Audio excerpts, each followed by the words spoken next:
Palakkad Nenmara ഇരട്ടക്കൊല case പ്രതി ചെന്താമര തന്ത്രശാലിയെന്നും കടുവയെന്നാണ് സ്വയം കരുതുന്നതെന്നും police. ആസൂത്രിതമായാണ് പ്രതി കൊലപാതകം നടത്തിയതെന്നും ഇതിൽ ചെന്താമരയ്ക്ക് കുറ്റബോധം ഉണ്ടായിരുന്നില്ലെന്നും പാലക്കാട് SP അജിത് കുമാർ പറഞ്ഞു. ചെന്താമര പറഞ്ഞത് മുഴുവൻ പോലീസ് വിശ്വാസത്തിലെടുത്തിട്ടില്ല. നമ്മുടെ പോലീസ് പാർട്ടിയുടെ മുഴുവൻ സെർച്ച് ഉണ്ടായിരുന്നു ആ ഭാഗത്ത്. ഇയാൾ എല്ലാം ഈ സെർച്ചിൻ്റെ കാര്യം ഒബ്സർവ് ചെയ്തിട്ടുണ്ട്. നല്ല എക്സ്പേർട്ടാണ്. ഇയാൾക്ക് ആ സ്ഥലം ഒരു വനപ്രദേശം കൃത്യമായിട്ട് അറിയാം. ഒരു ചെറിയ മൈന്യൂട്ട് കാര്യങ്ങൾ ആ സ്ഥലത്തേക്ക് അറിയാം. So he knows how to hide. So ഈ ഹൈഡ് ചെയ്തിട്ട് പോലീസുകാരുടെ സെർച്ചിൻ്റെ കാര്യം എല്ലാം ഇയാൾ ഒബ്സർവ് ചെയ്തു. ഇന്നലെ ഫൈനലി 1.5 ദിവസമായതുകൊണ്ട് ഭക്ഷണം ഇയാൾക്ക് കിട്ടിയിട്ടില്ല. സോ അതൊരു പ്രധാനപ്പെട്ട കാരണമായിരിക്കും ഞങ്ങൾ വിശ്വസിക്കുന്നു. ഇയാൾ താഴത്താണ് ഇറങ്ങിയിട്ട് വീട്ടിലേക്ക് വന്ന വഴിയിലാണ് നമ്മുടെ ഡിപ്ലോയ് ചെയ്തിട്ടുള്ള പോലീസ് പാർട്ടി ഇയാൾക്ക് പിടിച്ചത്. നമ്മളോടൊപ്പം നിഖിൽ പ്രമേഷ് ചേരുന്ന വിവരങ്ങളുമായി. നിഖിൽ, ഈ ചെന്താമര എന്ന ഈ കൊടും കൊലയാളിയെക്കുറിച്ച്, അയാളുടെ മാനസികാവസ്ഥയെക്കുറിച്ച്, കൊല നടത്താൻ ഇടയായ സാഹചര്യങ്ങളെക്കുറിച്ച് എന്താണ് SP വിശദീകരിച്ചത്?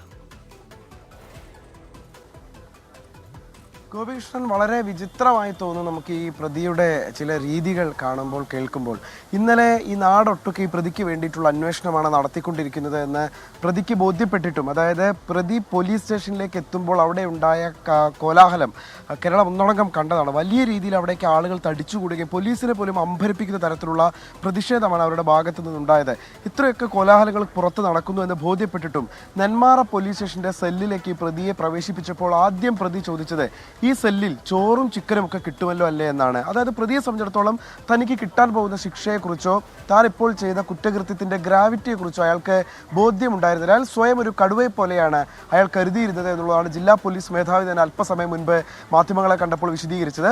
ഇയാൾക്ക് നല്ല ആത്മവിശ്വാസം ഉണ്ടായിരുന്നു. ഇയാൾക്ക് ഈ കുറ്റകൃത്യം നടത്തിയതിൽ യാതൊരു തരത്തിലുള്ള തെല്ലും കൂസലുണ്ടായിരുന്നില്ല, ഒരു കുറ്റബോധവും ഉണ്ടായിരുന്നില്ല. അയാൾ ഒരു പദ്ധതി ഇട്ടിരുന്നു. ആ പദ്ധതി അയാൾ വളരെ വിദഗ്ധമായി നടപ്പാക്കുകയാണ് നിലവിലത്തെ സാഹചര്യത്തിൽ ചെയ്തിട്ടുള്ളത്.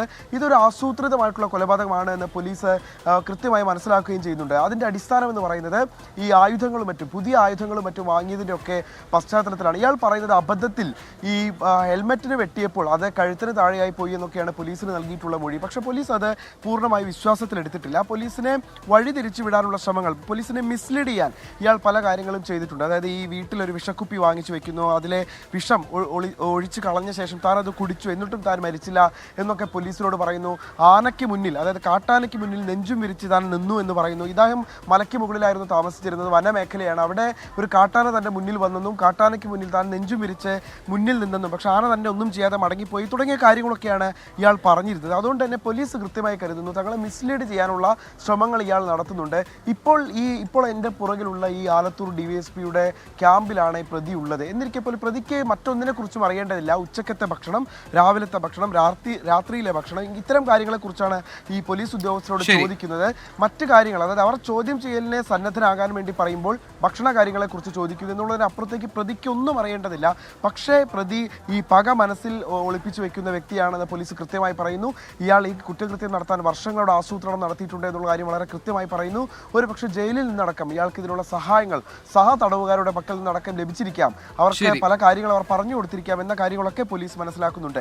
ഇനി ഇപ്പോൾ പോലീസിന് ഈ കേസിൽ വേണ്ടത് ഗോപികൃഷ്ണൻ തെളിവെടുപ്പാണ്. അതായത് സ്ഥലത്ത് എത്തിച്ച് പ്രതിയിൽ നിന്ന് തെളിവെടുക്കേണ്ടതുണ്ട്.